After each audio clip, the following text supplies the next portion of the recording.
Guys, I found the signal.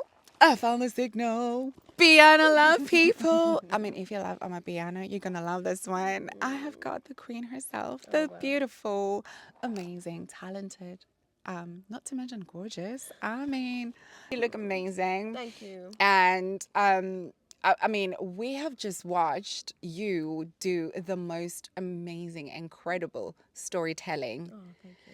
And I am in awe and totally inspired. But I want to know, who is your inspiration when it comes to acting?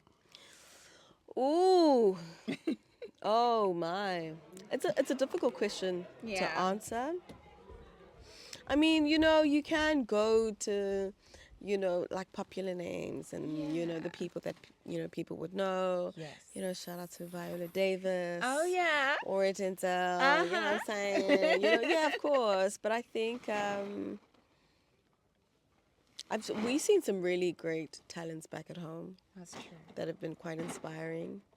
And I feel have cultivated the energy for me to want to be a storyteller within this framework.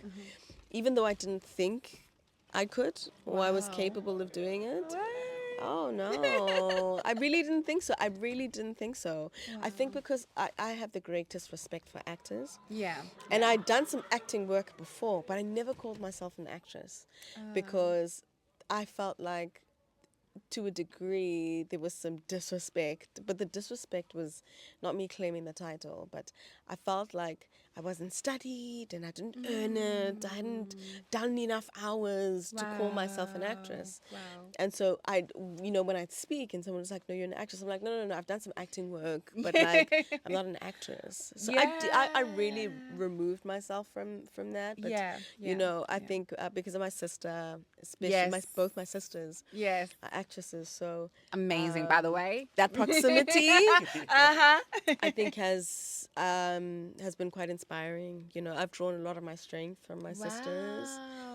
I've drawn the things that I've learned and the things I've come to know and understand in and around the art form through my sisters. So I'm going to ask you a question that I asked you earlier about de-rolling from the character that goes through such an emotional roller coaster. It is, I mean, guys, you're going to watch it yourselves and you're going to see how much Winkler brings herself into this character. It's such a beautiful dance of personalities and characters, and you can actually you bring this character to life so good. Thank you. That I can actually feel it by the end, that de-rolling and coming out of this character is quite hectic. It's a hefty price to pay. How did you do that, considering you've got a family? I want you to touch on that. Very difficult time. Like the team was saying after the film, when we had the conversation with everybody, just to kind of give them a little bit of perspective on how the journey was and in creating the film. It was a tough time because we had such a short amount of time. You've got 1 or 2 takes to really knock this thing out, right?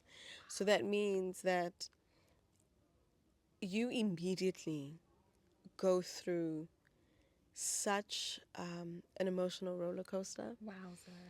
And it was tough because, and I've said it a few times, that there was a lot of emotional unfinished business that I handled on set through this character. Wow. Yeah. So that was also a therapeutic process. It was so therapeutic. My God. It really was. So there were some feelings I had to revisit. There were some moments I had completely blocked out of my life that I had to confront and borrow from. And so half the time, yes, I'm seeing the characters in front of me and, whoever it is that I'm engaging, but I've gone to a moment back in time where it was not a story I was telling, but it was a lived experience. Wow. So, so in many ways, in many ways, de-rolling was really tough. Also because, I'm a mom, I'm a wife. Yes. So every day, and when I was shooting, my daughter was with my mother-in-law. So we couldn't be with her. Okay. And I thank God that my family was there and that's supportive, and they showed up for me and for my husband, especially in that capacity. He gave me the freedom to really be who I needed to be. Wow. Every single day, coming back from set, whatever time it was, early nights, late nights, early mornings. But he held so much space for me. Yeah. For us to speak. That's amazing. And to talk about it, to say, okay, Wow. what did you go through today? So to ask, what did you go through today? Yeah. What do you shoot? What's ahead of you? How are you feeling? What can I do to help you? Wow. So I think for me that having that support system in real time every single day was incredibly important. Yeah. So that I was able to come on set every day with the not a full tank, but like enough to, to get me keep through going. it. Yeah, but it was tough getting out of it, and and just keeping in mind, Bontle, you're not Lerato. Yes. There are things that Bontle would not do. Yes. I don't judge Lerato. Yes. But there are things that Bontle now, especially as a mom, especially I'm 33 now, so there's a lot of things I would not accept. There's a lot of things I would not make room for right now. Yeah. But I've gotten out of it. It's interesting for me to watch it, and I was just like, man, oh, that kind of sucked a little bit. Not the performance, but like to go through it again. Yeah. It's just like, wow. But there's a sense of a heightened sense of awareness and appreciation that I've got being out of it. Yeah. Yeah.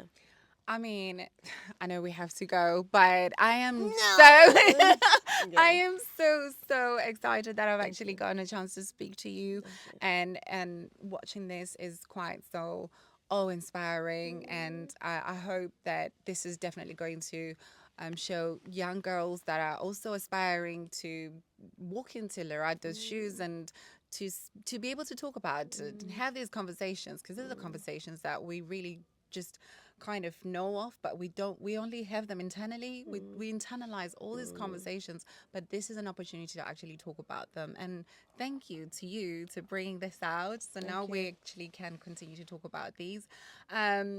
Without further ado, Wintle Modisele, thank you so much. T1na, people. Finding the signal! Hey!